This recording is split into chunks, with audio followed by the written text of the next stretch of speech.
열방으로 퍼지는 그리스도의 향기. 안녕하세요. 하늘빛 향기의 표인봉입니다. 안녕하세요. 윤유선입니다. 예수님의 부활 소식을 직접 전해 듣고 믿지 못한 사람들이 있었습니다. 하지만 사도들과 초대교회 사람들은 달랐습니다. 예수님의 죽음과 부활을 믿었고 세상과는 다른 선택을 했죠. 네, 부활의 소망을 안고 살아간다면 늘 감사와 기쁨이 넘쳐야 하겠지만 네. 불안과 두려움 속에서 헤매기도 하는 우리들의 나약한 모습을 발견하기도 합니다. 그렇습니다. 오늘 모실 분은 2012년 수술조차 할 수 없는 말기암 판정을 받았는데요. 하지만 지금까지 항암 치료를 받으며 부활 소망을 전하고 있는 분입니다.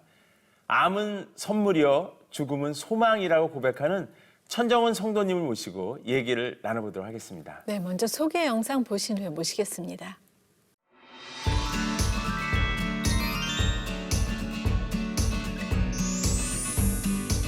말기암 판정 이후 85차 이상 항암 치료를 받으며 살아있는 것 자체가 기적이라고 고백하는 천정은 성도. 암 판정 이후 철저히 부인했던 예수님을 인정하고 부활 복음을 전하고 있는 이야기와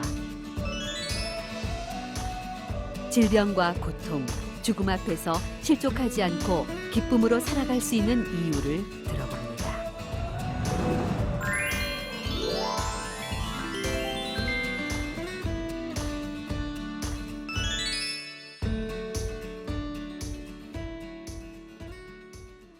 반갑습니다. 어서 오세요. 네, 안녕하세요. 안녕하세요. 반갑습니다. 네. 네. 오늘 참 아름다우십니다. 너무 감사합니다. 네, 자기소개 부탁드릴게요. 네, 저는 부활 그 증거 영화에 출연을 했고 네. 나는 주님의 것입니다. 책을 쓴 그리고 지금은 86차 항암을 하고 있는 암 환자 천정은이라고 합니다. 네. 반갑습니다. 반갑습니다. 네. 네. 신뢰가 될지 모르겠지만 네, 네. 86차 항암 하신 분으로 보이진 않으세요. 네, 많이들 네, 그러세요. 네. 너무 건강해 보이시고 네. 예. 잘 먹고 마음 편안하게 네. 그냥 주님과 함께하는 것이 가장 큰 안식처라는 걸 알고 살기 때문에 그게 보이는 것 같아요. 네, 아니 근데 보통 항암하면 굉장히 몸이 힘들고 아프다고 네 하시는데 맞습니다. 네, 잘 어떻게 이겨내시는 건가요? 주님을 만나기 전에는 그것 때문에 죽고 싶었는데 음. 주님을 만난 이후에는 그것 때문에 또 버티는 게 있어요. 주님이 함께 진짜요? 하시니까 괜찮아. 그리고 네. 주님의 뜻이 있겠지. 나를 통해서 분명히 이유가 있으시니까 이걸 허락하셨겠지. 그렇게 하다 보니까 기쁘고 오히려 즐겁고 네. 다음에 만날 사람들이 이거를 내가 겪어야 될 이유가 있는 사람들을 꼭 만나게 될 거야. 이렇게 하다 보니까 진짜 그대로. 네, 그래서 부작용 하나하나 이런 것들이 제가 남들은 피하려고 하는 건데 저는 처음엔 너무 피하고 싶은 것들이 네. 지금은 오히려 기대하고 가고 있다 보니까 통증이라든가 부작용이라든가 겪기는 겪는데 네. 그것 때문에 계속 힘들진 않고 두려워하지 않고 기대로 바꿨더니 어느 순간은 사라지고 학습된 것만 남아 있어서 사람들한테 알아들일 수 있고 오히려 그걸로 교제할 수 있고 네. 이렇게 계속 살아가다 보니까 몇 년이 계속 흘렀네요. 네. 와, 네. 네. 어떠신지요? 2012년에 처음, 그러니까 지금부터 8년 전인데 네. 처음 어떻게 발견하게 되셨어요? 한 번도 겪어보지 못한 통증이 왔는데 아파도 그냥 아파 이 정도 느껴지고 그냥 이렇게 되잖아요. 그게 아니라 저도 모르게 허리가 앞으로 고꾸라지더라고요. 그냥 누군가가 칼로 쑥 쑤신 느낌? 그래서 너무 놀랍고 너무 긴장이 됐지만 순간 큰 병일 것 같아 라는 생각이 들었는데 아니야 아닐 거야. 병원 가기 싫어서. 그리고 자꾸 제 상황을 갖다 대는 거죠. 너 너무 바빠서 시간도 없고 막 이러면서 계속 미루는데 그 통증이 한 달 동안 계속 지속이 되고 순간 오는데 세상에. 무서운데 한 달 지나니까 괜찮더라고요. 그래서 나았나 보다. 근데 그때부터 이제 보니까 샤워할 때 보니까 모양이 완전히 변해 있고 점점 갈수록 변해가는 거를 보고 그럼 정상적인 사람이 병원 가면 되는데 이미 머릿속에서 늦은 것 같은 생각도 들기도 하고 병원 가서 너무 고통당할 게 너무 두려워서 네. 주사 바늘조차도 무서워하는 사람이니까 그냥 저만의 비밀로 간직하고 있었는데 친구 엄마가 오랜만에 만난 친구 엄마가 저를 막 안아보고 사우나 가자고 하시는 과정에서 눈치를 채신 거예요. 그래서 저를 끌고 병원에 저를 속여서 병원 데려가셔서 검사를 끝까지 받게 하시고 그렇게 되는 과정이 있었습니다. 오히려 가족들은 알지 못하시고요. 네. 제가 원래 바쁘게 살아서 집에서는 거의 잠만 자고 나가는 사람이에요. 그래서 부모님과 같이 살고 있는데 이제 부모님 오죽하면 넌 집이 여관이냐? 막 이렇게 하실 정도로 이제 그래서 이제 거의 그런 거. 그리고 저는 힘든 얘기를 주변 안 사람한테 안 하는 하는 편이거든요. 근데 나중에 어머니가 얼마나 마음 아프셨을까요? 엄청 아파하시죠. 네. 지금도 상처받으실까봐 치료받는 얘기를 리얼하게 못 해드려요. 그냥 치료받고 왔어 끄시고 어쩔 때는 치료받고 온지도 모르세요. 아, 진짜. 네, 근데 이제 제가 일상생활을 똑같이 하니까 그 집에서는 거의 가발 벗고 있으니까 대머리로 있고 환자 같은 모습인데도 가족들이 제가 환자라는 걸 인식을 잘 못하세요. 네. 네. 전 정말 아파서 누워 있어도 잘 모르세요. 안 아파 보여서. 아, 진짜 너무 건강해 보이셔서 네. 그건 정말 축복인 것 같은데. 네, 맞아요. 생각이 드네요. 네. 그러니까 암 진단 받기 전에는 네. 음악을 계속 네. 하셨다고요? 네, 피아노 전공해가지고 어떻게 보면 이제 견고한 진인데 너무 어렸을 때부터 피아노를 쳤고 그 길을 고집해서 왔기 때문에 너무너무 잘한다는 소리를 들었던 기간이 있고 기대가 있었지만 어느 순간 나이가 들면서 그게 약간은 뭐 아주 잘할 수 없는 상황으로 흘러가는 그 과정이 있었는데도 인정하고 싶지 않아서 끝까지 붙들고 어떻게 보면 평생 가야 되는 길로 생각하고 가고 있었던 게 피아노였던 것 같아요. 네. 네. 네. 지금은 예수님 만나고 나서 깨달은 건 그냥 예수님 영접하고 수술이 다 끝난 다음에 저 이제 주님 거고 주님의 길을 가야 되니까 피아노 포기할게요. 저 너무 기특하죠. 이렇게 하고 피아노는 포기하고 뭔가 내가 가장 잘할 수 있는 건 음악 계통이라고 생각을 해서 가장 쉽게 접할 수 있는 악기, 네. 우쿨렐레, 모카리나, 뭐 펜플룻 이런 거 이제 자격증을 따서 나름 혼자 아무도 인정도 안 해주지만 선교사 해야지 했어요. 선교 준비를 한다고 그걸 배우기 시작했는데 이제 재발하게 돼서 그랬는데 그때 하나님께서 저한테 주신 거는 네가 있는 그 자리가 사역지야. 이걸 알려주셔서 뭐 억울하거나 이런 거 없이 그걸 오히려 통해서 또 이제 수업하면서 복음을 또 전하는 길을 열어주셨었어요. 네, 네, 네. 어떠신지요? 네. 저는 이제 잘 몰라서 네. 예, 아까 이제 소개도 잠깐 했지만 86번 네. 예, 항암 치료를 했다 그러면 일반적인 숫자인지 이게 아니면 이런 분은 꽤 드문 건지 그거는 저도 제 입으로 제가 적부적이에요 말하는 건 저희가 정보가 정확하지 않고 네. 의료진이나 뭐 이런 데이터 객관적인 증거가 더 있겠죠. 그런데 제가 만난 선생님들께서 한 얘기로만은 우리 병원에서는 병원이 이제 옮겨 다녔으니까 그냥 이게 유일하지 않을까라는 얘기를 이제 계속 듣고는 있어요.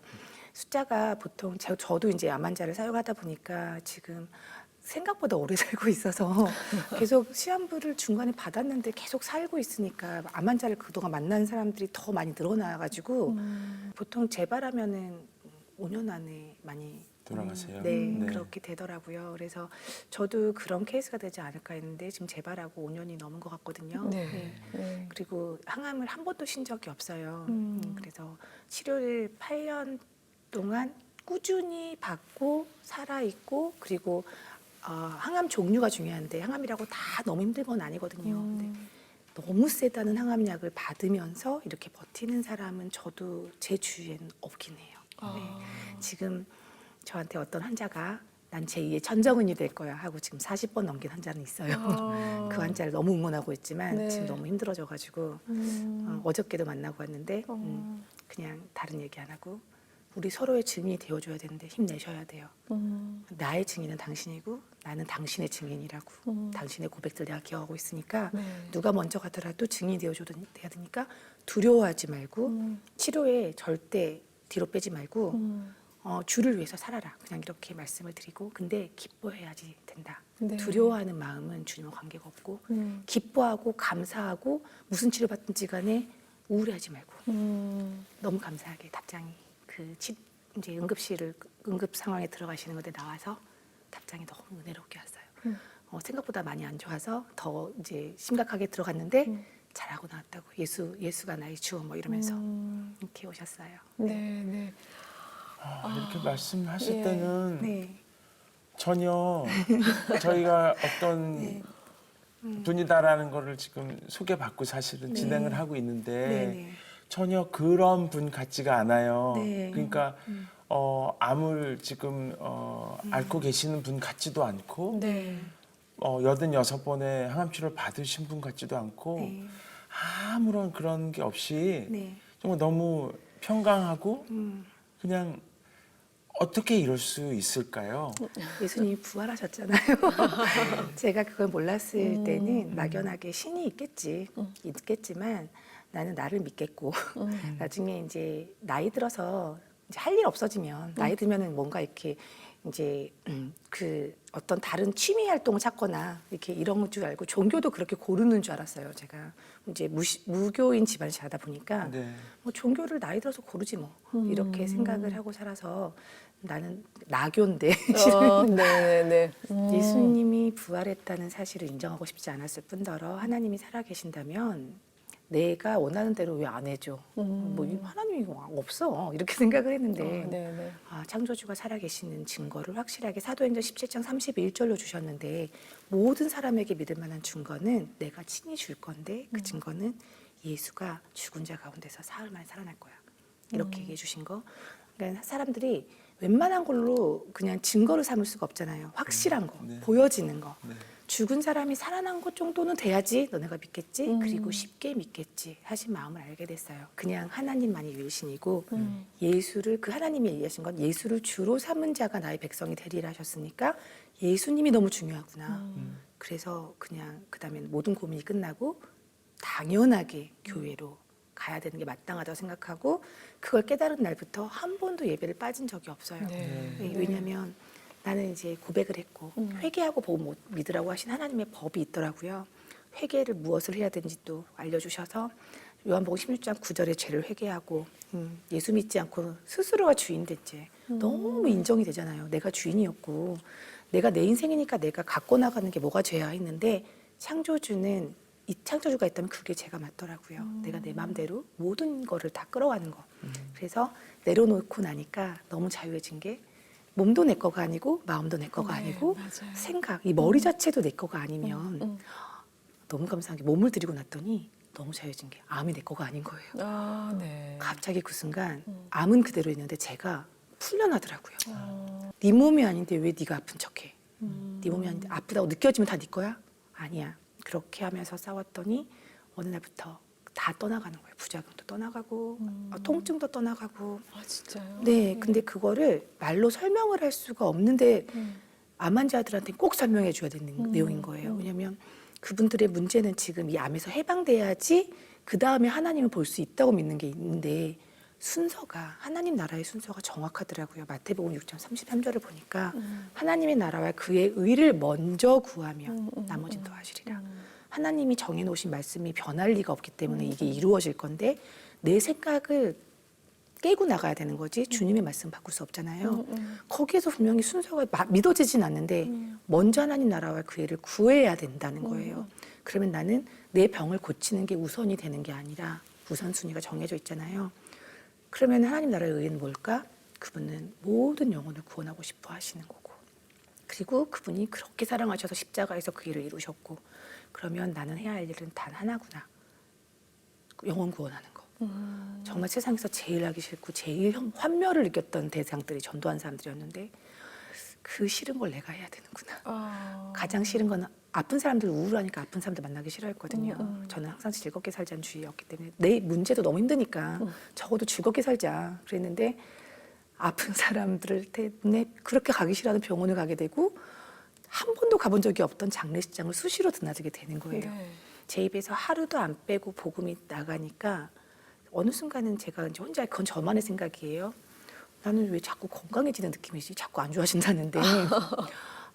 내 입에서 복음이 나가는데 그 복음이 내 귀로 다시 들어오고 있구나. 그러니까 복음으로 말미암아 너희가 살리라 하셨는데 내가 복음을 매일 듣고 있어서 하나님께서 그 에너지로 살게 하시나 보다. 그냥 혼자만의 생각. 이거는 성경 관계없이. 네, 지금 그냥. 더 젊어지시고 또 건강해지시고 네. 진짜 그 복음으로 새롭게 네. 살고 계시다는 네. 정말 하나님의 능력으로 살고 계시다는 네.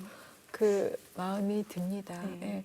근데 이렇게 열심히 전도하시는 분이 사실은 믿지 않으시고 막 누가 전도하면 막 네. 하고 네, 저 욕도 엄청- 많이 들었어요. 그러셨다면서요? 네. 음. 저한테 전도하려고 제 주위 친구들도 생각을 못했어요. 음. 저를 너무 잘하니까 저는 오히려 교회 다니는 친구를 점집에 끌고 간 사람이었거든요. 근데 어떤 한 사람이 제 인생에 이제 훅 들어온 사람이 있었는데 세상 사람들 보면은 일단은 아무렇지도 않게 대하긴 하지만 속으로 이제 계산이 되는 거죠. 쟤는 내가 가까이 되는 사람인가? 저것도 이렇게 약간 뒤통수 사람 아니야? 이렇게 계산하고 사람을 가리면서 사귀었는데 희한한 인물이 하나 있는 거예요. 저보다 가진 것도 없어요. 뭐 저보다 뭐 나은 상황이 하나도 없는데 자꾸 뭘 주려고 해요. 제가 그 사람한테 준 건 딱 하나밖에 없어요. 결혼식을 한다고 해서 아는 사람도 아닌데 결혼식을 누가 부탁을 하는 거예요. 반주 좀 해달라는 거예요. 피아노 전공한 사람인데 피아노를 잘 친 사람이 줬으면 좋겠다는 거예요. 그래서 나 뭐 결혼식 반주 하라고? 뭐 이런 식으로 이렇게 눈치 껴뜨고 있다가 하도 이제 친한 친구가 부탁을 하니까 그냥 선심 쓰듯이 반주를 한번 해주고 그다음에 저는 끝이었는데 연락이 계속 오는 거예요. 너무 고맙다고. 결혼식 반주에서 고맙다는 이 사람 1년 동안 들었어요.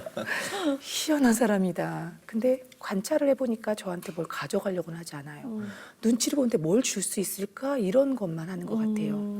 그러던 그 사람이 그래서 괜찮은 사람인데 곁에도 될 것 같고 뭐 이렇게 계산하고 있었는데 어느 날 갑자기 실망하는 말을 하나 던지더라고요. 정은아, 너 예수님 믿어? 되게 조심스럽게 전화통화로 했다. 이 언니가 기독교네. 이렇게 생각을 하고 있다가 교회 안 다녀. 이렇게 얘기를 하고 끝내려고 교회 했는데 싫어해. 네. 그 다음 말을 또 용기 내서 한 말이 저를 엄청 흔들었어요. 언니가 정은아 되게 떨면서 얘기한 것 같아요. 예수 안 믿으면 지옥 가. 이러는 거예요. 그래서 제가 거기서 너무 화가 나가지고 꾹꾹 누르느라고 사람한테 한 살도 많은 언니인데 말을 함부로 할 수는 없고 이렇게 했다가 동갑이면 뭐라고 할 것 같았는데 저 처음에 미쳤어? 이랬던 것 같아요. 그러고 10년이 흐른 다음에 제가 암이 걸린 거죠.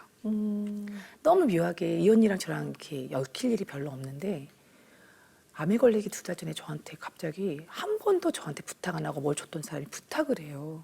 정은아 나 너무 힘들어 죽겠어. 나 좀 도와주면 안 돼? 이러더라고요. 이 언니가 춘천에서 피아노 학원 하고 있었는데 뭘 도와주냐 했더니 자기 피아노 학원에서 도와달라는 거예요. 그래서 기가 막혀가지고 나보고 좀 춘천까지 왔다 갔다 하라고. 그래서 불가능한 얘기인지는 알지? 하고 난 이제 거절을 딱 했는데 걸리는 거예요. 저 사람한테 내가 준 게 기억이 안 나고 받은 기억만 있는 거예요. 그래서 뭔가 빚진 느낌인데 갚아야 되기도 하고 그러다가 저 언니가 오죽하면 나한테 부탁을 했을까. 부탁도 안 한 사람이 이건 어떻게 하지? 내가 마침 일이 쫄딱 망해서 쉬고 있었거든요. 그래서 어차피 내가 지금 바쁜 것도 아닌데 저 언니가 언제 또 나한테 이런 부탁을 하겠어. 내가 이 기회에 저 언니한테 고마운 마음을 좀 표현하자. 언니 그러면 일주일에 내가 3번만 가서 도와줄게.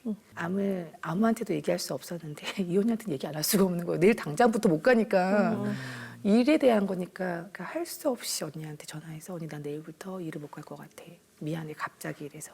언니가 왜? 너 어디 아파? 근데 어디 아프긴 한 것 같아. 이랬더니 언니가 암은 아닐 거야. 갑자기 이러는 거예요. 갑자기 순간 저도 모르게 그 말이 갑자기 뭐가 이렇게 화가 나는 말도 아닌데 암이래. 그랬어요. 그런데 언니가 그 다음 말이 정은아 너 살 거야. 걱정하지 마. 그리고 이 언니가 갑자기 활약을 벌이기 시작하죠. 갑자기 전 뭘 해야 될지 모르고 멘붕이 왔는데 자기 교인한테 막 가서 협박하듯이 뭘 어떻게 했는지 모르겠지만 다음 날 바로 큰 병원에 정밀 검사가 딱 잡혀 있는 거예요. 그래서 그 교인은 저 얼굴도 모르는데 뭘 도와주지? 도움 받고 이제 정밀 검사 받고 안 될 수도 있는데 일단 해보자. 이렇게 시작을 하게 돼요. 네. 네. 그래서 치료가 되신 거잖아요. 그렇죠. 근데 치료가 안 됐어요. 암을 그때 이제 가장 센 약으로 들어갔다 해서 제가 항암을 되게 고생을 많이 했거든요. 수술도 하시고. 예, 수술하기 전에 예수님을 만났어요. 그 시한부를 받으니까요.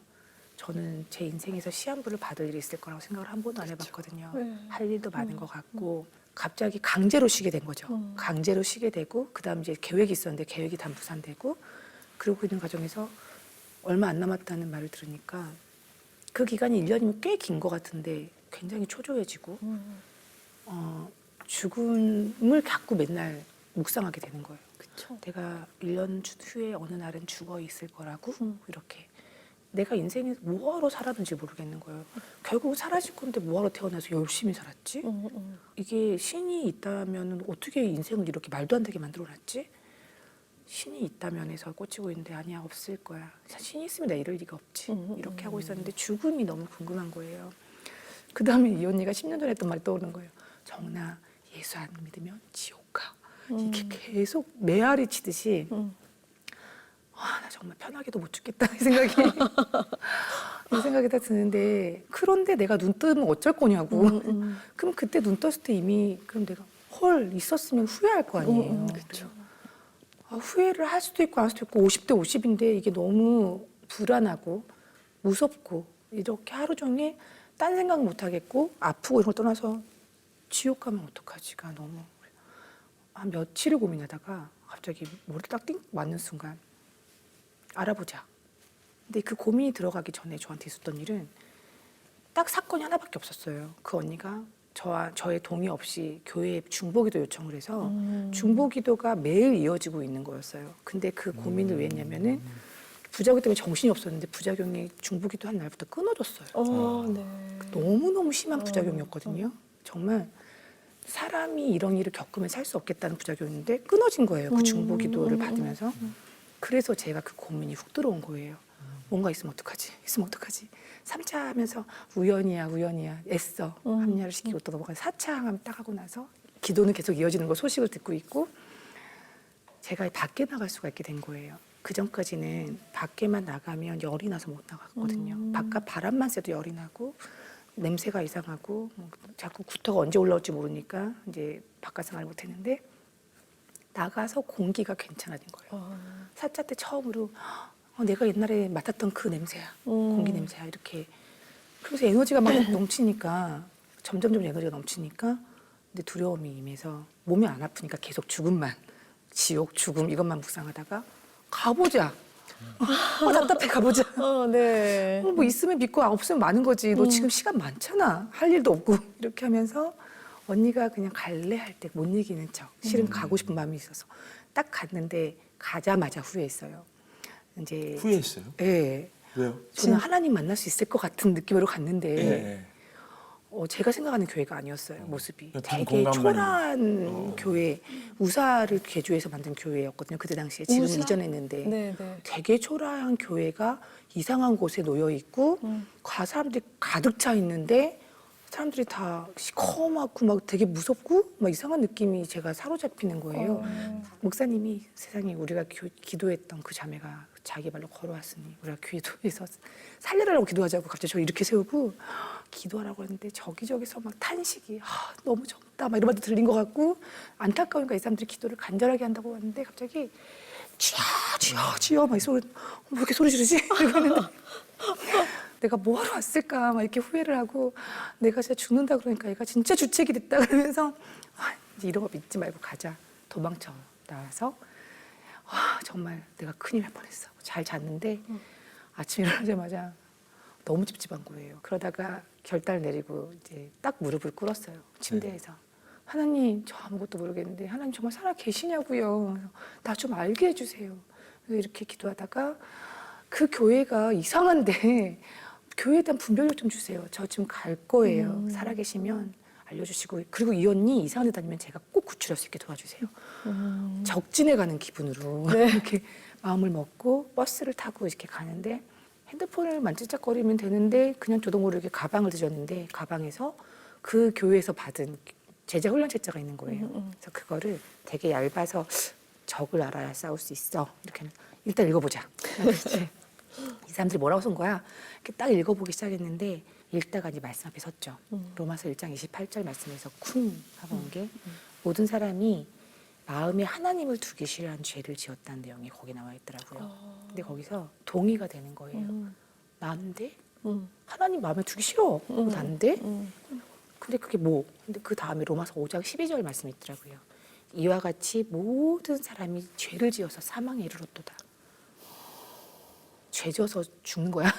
처음엔 이렇게 받아들였는데 죽음에 대한 게 갑자기 여기서 나오고 모든 사람 안에 내가 들어가고 마음에 하나님을 두기 싫어하는 게 죄라는데 그 죄가 내가 진 게 너무 마땅하고 동의가 되는 구절을 발견하고 제가 그때부터 가슴이 쿵쾅쿵쾅 뭔가 찾을 것 같아. 이 안에 내 답이 있을 것 같아 하고 다시 정독하지 하고 맨 처음 돌아갔어요. 맨 처음 구절에서 사도행전 17장 31절 말씀을 발견하게 돼요. 모든 사람에게 하나님이 친히 믿을 만한 증거를 주셨음이니라. 예수를 죽은 자 가운데 다시 살리신 것으로. 예수가 부활한 게 사실이면 하나님이 살아있다는 증거라고 하나님이 얘기하셨다는 구절에서 예수님이 부활했나만 찾으면 돼. 예수님이 부활했다는 게 사실이면 하나님이 살아계신 거고 그러면 당연히 천국과 지옥이 있겠네. 지옥이 풀리는구나. 오늘 날짜가 딱 갑자기 며칠 하다가 오늘 날짜가 왜 어떻게 생겨났지? 이렇게 딱 되면서 BC와 AD가 떠오르더라고요. 예수랑 관계가 있었잖아. 왜 예수가 뭔데 갑자기 다 온 인류가 기준을 갑자기 날짜를 다시 세웠어? 갑자기 여기 각 꽂아가지고 찾아봤더니 아노 도미니는 그리스도의 해고, 비포 크라이스트. 이 BC와 AD가 예수 그냥 한 사람으로 기준인데 어떻게 2000년 전에 그냥 아무 업적 없이 죽은 사람이 네네. 기준이 돼서 부활했구나. 사람들이 그걸 다 봐버렸구나. 그래서 이 사람들이 하나님이구나 하고 이 날짜를 세웠구나. 하나님이 오신 해를 1년 세웠구나. 예수님 부활하셨네요. 하나님 살아 계시네요. 지옥이 있었네 하고 그때 제가 만세 그랬어요. 지옥이 있었어. 그리고 처음에는 발견한 게 너무 기뻤는데 그 다음에는 나 지옥이네. 그때부터 다시 나 어떻게 해야 돼? 나 어떻게 해야 돼? 천국 가야 될 거 아니야. 그래서 찾아본 말씀에서 하나님이 그 길라잡이 같이 착착 어떻게 천국 오냐면 하듯이 써놓으신 구절들이 발견하게 돼요. 망설일 이유가 없는 거예요. 그리고 이분이 너무 인격적인 말씀이 요한계시록 3장 20절에 나와 있더라고요. 내가 문 밖에 서서 두드리노니 네가 마음의 문을 열면 내가 들어갈게. 내가 열어야 되는구나. 제 마음도 가져가시고요. 제 몸도 가져가시고 제 뇌도 다 가져가세요. 감사합니다. 아멘. 저는 이제 주님 거예요. 예수님이 주인, 나의 주인이십니다. 고백하자마자 몸에서 뭔가 이렇게 묶인 게 확 풀어진 느낌. 그전까지는 폐쇄공포증 걸린 사람 같았거든요. 암 환자라서 어디 못 갈 것 같고 비행기도 못 타니까 갑자기 그러고 나서 고백 다 주님 거라고 하니까 너무 기쁘고 나는 진짜 너무 자유하다고 했는데 순간 머릿속에서 약간 압실한 생각이 몸이 예수님 거면 암도 예수님 거네? 이거 너무 좋다. 다 가져가세요. 다 가져가세요. 나 진짜 싫어요 이거. 암을 가져가셨으니까 내 거 아니야. 목사님이 그날 설교가 너무 시원한 설교를 해주셨어요. 예수님이 부활하신 게 역사적으로 너무나 분명한 사실이에요. 그러니까 여러분 성경 말씀대로 사는 게 인생의 정답입니다. 인생을 정답이 있고 없고 막 이거 헤맸거든요. 왜 뜻대로 안 되고 이랬는데 정답이 있어. 성경 안에 있어. 그리고 예수가 나의 주인이야. 주인이 예수인 걸 알겠는데 이분이 어떤 분인지 모르겠는데 알아가야지. 자, 능동적으로 이제 성경 말씀을 계속 읽어가는 과정에서 이분이 나를 얼마나 사랑해서 십자가에서 그렇게 하셨는지도 알게 되고 그래서 이분을 내가 배신하면 안 되겠다. 배신하지 않겠다. 이루고 이제 사는 과정에서 배신하지 않기 위해서 노력했던 것들이 이분을 그러니까 사랑하게 되니까 사랑하는 사람이 가장 원하는 걸 해주고 싶은 거예요. 네. 가장 원하는 게 모든 사람을 구원하고 싶어 하셨으니까 당연히 가게 되는 네. 그런 과정을 살았습니다. 정말 네. 그렇게 이제 어쨌든 신앙생활이 이제 시작이 됐단 말이죠. 네. 된 게 다 끝이 아니라 네. 제 경험상 네. 이제 그 과정 중에서도 완전히 하나님을 인정하는 그 어떤 네. 순간이 찾아오거든요. 네네네. 예. 그냥 이분을 알아가고 싶어서 그땐 사랑만 했거든요. 사랑만 했더니 3주 만에 암이 없어져 버렸어요. 뼈에 있는 암과 폐에 있는 암이 없어져 버렸어요. 네. 아예 없어졌어요. 네, 수술도 안 되는 사람이. 근데 다른 쪽 암은 다 커졌어요. 사람이 만질 수 있는 건 다 커지고 사람이 만질 수 없는 건 다 없어지고. 네네네. 거기서 하나님이 되게 장난꾸러기인가 이런 생각이 왜 이왕이면 다 없애주지? 이유가 있었어요. 제가 그걸 겪어야 되는 과정이 있더라고요. 수술이란 것도 제가 겪어서 하나님께서 저한테 네가 나를 사랑한다고 그랬지. 내가 널 좀 믿어볼까? 이제 제가 이제 하나님 믿을 만해지고 예수님이 주인이라는 게 확실해지니까 저한테 이제 내가 너를 믿어도 되겠니라는 차례가 됐다는 거를 알게 됐어요. 그래서 너무 놀라운 건 항암 부작용이 한 2차, 3차까지만 앓고 싹 사라져요, 항상. 바뀔 때마다. 네. 그러니까 더 할만하긴 하죠. 그래 방사선 치료도 받고 항암 치료도 받고 뭐 항암 치료 받고 하는 과정에서 힘들었던 순간이 단 한 번도 없는 거예요. 기대만. 네네. 힘들어서 어쨌든 한 정말 오랫동안 못 먹기도 하고 네네. 정말 아파서 막 진짜 부들부들 떨기도 하고 근데 그 과정은 항상 눈물은 막 쏟아지지만 기대감이 한 번도 안 놓친 게 우리 예수님이 내 안에 살아계시고 네. 이거는 이유가 있는 거고 그리고 뭐 복불복이 50대 50 반반. 지금 부르시는 거면 감사합니다 하면 가면 되고 남겨놓으실 거면 내가 이걸 겪어야 되는 이유가 있는 거고 단순하게 생각을 하다 보니까 단순해지더라고요. 저 되게 복잡한 사람이었는데 네. 지금도. 극한 아픔과 고통 가운데 하나님의 특별한 사랑을 보았습니다. 주님을 만난 것이 기적입니다. 암은 내게 특별한 선물입니다. 끝까지 감사와 기쁨을 누리며 부활의 증인으로 살겠습니다.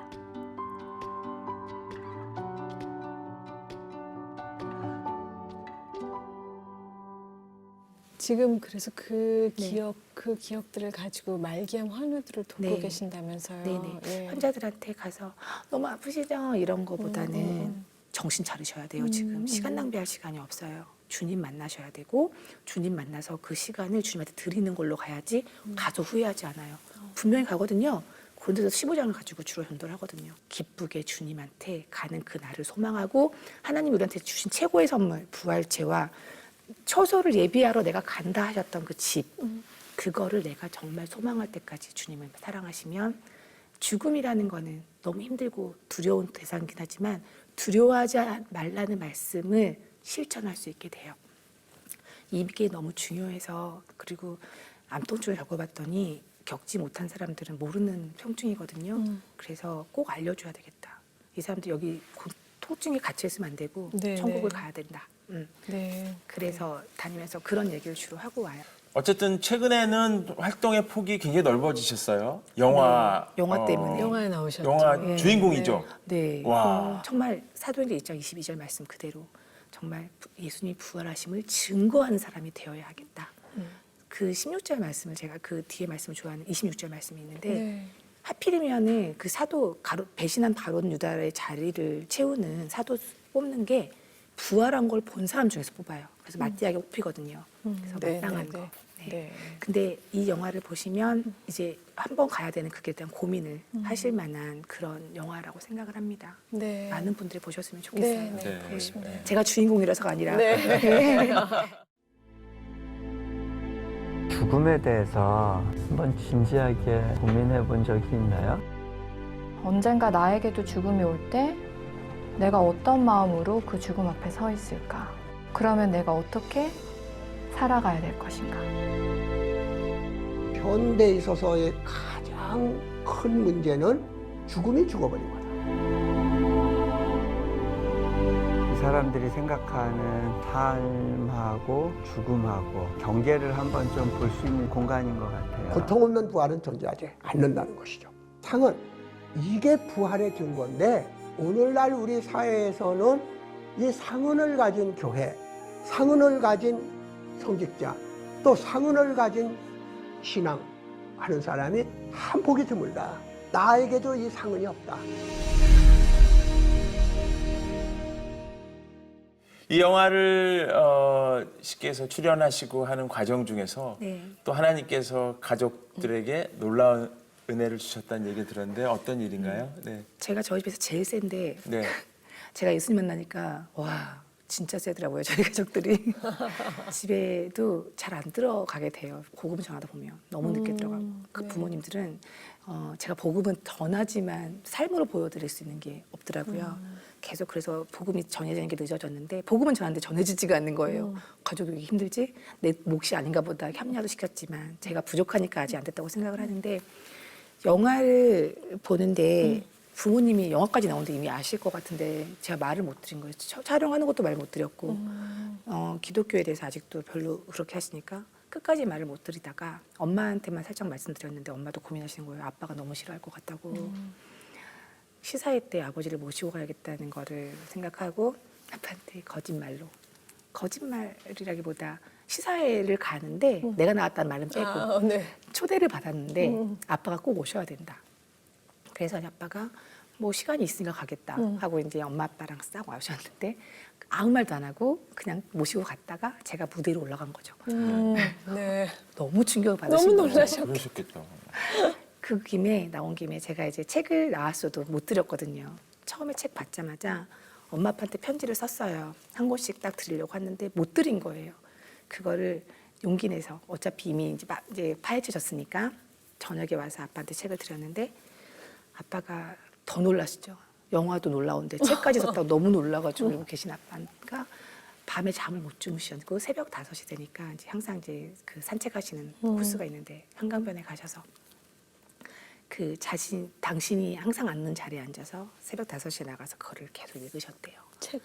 읽으시다가 엄청 오열하셨다더라고요. 돌아오셔서는 저한테 뭐라냐면은 교회 가자 이렇게 하시고 앞으로 네가 난 정말 몰랐다. 네가 이렇게 사는지 몰랐고 앞으로 네가 좀 멀리 가면 내가 운전이라도 도와줄 수 있게 같이 가자. 너무 놀랐어요. 네, 실은 네, 너무 네. 놀랬고 교회를 계속 나오셨는데 코로나 때문에 예배가 확 닫혀가지고 네. 너무 안타깝지만 지금도 교회를 이제 그 충격이 끝나신 다음에 제가 원하는 그 믿음으로 서시진 않았지만 들음에서 난다고 하셨으니까 하나님께서 말씀을 들음에서 난다고 하셨으니까 교회를 계속 오시는 과정에서 하나님이 역사하실 거라고 믿고 있습니다. 아멘. 네. 네. 아, 진짜. 아, 오늘 귀한 간증 이렇게 나눠주셔서 너무 감사하고요. 네. 예, 정말 아까 간증 중에 네, 암이 선물이고 네, 죽음은 희망이다. 네, 어쩜 그런 고백이 나올 수 있을까? 과연 나라면 그런 고백 할 수 있을까? 진실을 알아버려서요. 그러니까요. 내가 네. 잘못 알았던 걸 알고 있으니까 네, 진짜를 알았으면 네. 삶이 정리가 잘 되잖아요. 맞아요. 네. 어떤 기도 제목 있으신지, 어떤 소망 있으신지 조금 얘기해 주세요. 저는 그냥 일반적으로 그냥 살았을 뿐인데 갑자기 그 몇 년 동안의 생활이 영화 때문에 사람들한테 이렇게 오픈이 되고 있거든요. 그러면은 나도 앞서가 그 선배들도 약간 번질되는 모습들을 보면서 같이 어떻게 판단도 하고 했던 사람이니까 절대 주님이 하신 일에 대해서 내가 뭘 한 것처럼 교만해지지 말자. 성령님의 인도하심을 절대 놓치지 말고 원래 살던 대로 살자. 이게 이제 1번 기도 제목이고 왜냐하면 자꾸 섭외가 들어와서 제가 조금 제 일상생활에서 뭔가 우선순위가 좀 그럴 수 바뀔까 봐 있죠. 네. 그런 생각을 했고 2번은 하나님께서 만드신 영화가 너무 분명하거든요. 부활 그 증거는 영화를 보시면 그냥 그번 보시면 저는 그 뒤에서 겪은 사람이니까 에피소드들이 있잖아요. 너무 놀라우신 분이세요. 사람의 힘을 요만큼도 안 쓰셨어요. 요만큼의 욕심도 다 배제하신 영화거든요. 하나님이 만드신 이 영화가 하나님께서 이 시대에 코로나 시대에 이 영화를 나오게 하신 이유가 있을 거라고 생각을 해요. 많은 분들이 시간을 그냥 무의미하게 보내다가 죽음을 맞이할 수 있는 이 세상에서 의미 있는 진리를 찾기 위한 노력을 조금이라도 했으면 좋겠고 그 진리를 찾는데 이 영화가 반드시 도움이 될 거라는 확신이 들어요. 그래서 좀 보셨으면 좋겠습니다가 2번. 네. 모든 사람이 봤으면 좋겠다. 이런 게 2번 기도 제목입니다. 네. 네. 저희들도 열심히 기도하도록 하겠습니다. 네. 네, 오늘 귀한 감사합니다. 말씀 감사합니다. 네, 너무 감사합니다. 네, 고맙습니다. 네. 네, 어떻게 생각하면 너무 큰 문제이고 너무 큰 어려움에 닥쳐 있다라고 생각할 수 있겠지만 그 문제 때문에 그 문제가 축복이고 소망이라고 얘기하시는 오늘 간증자의 얘기를 들으면서 어떻게 저런 믿음을 가질 수 있을까라는 생각을 해봤습니다. 그 믿음을 가질 수 있는 근거는 살아계신 하나님이라는 그 간증 앞에 오늘 정말 큰 울림과 감동을 안고 갑니다. 네. 성도님께서 지금 암과 투병하고 계시지만 그 암이 있든 없든 저희는 언제나 죽잖아요. 네. 성도의 삶이 정말 저희가 이 삶을 우상으로 삼고 삶을 너무 하나님보다 더 소중하게 생각하는 게 아닌가 하는 생각을 다시 하면서 성도가 죽음을 맞이하는 마음이 어떻게 돼야 되는지 생각해보는 시간이 됐습니다. 네. 확신이 없으신 분들은 부활 그 증거라는 영화를 함께 보시면서 하나님의 음성을 듣기를 원합니다. 함께해 주신 여러분 고맙습니다. 다음 시간에 감사합니다. 뵙겠습니다.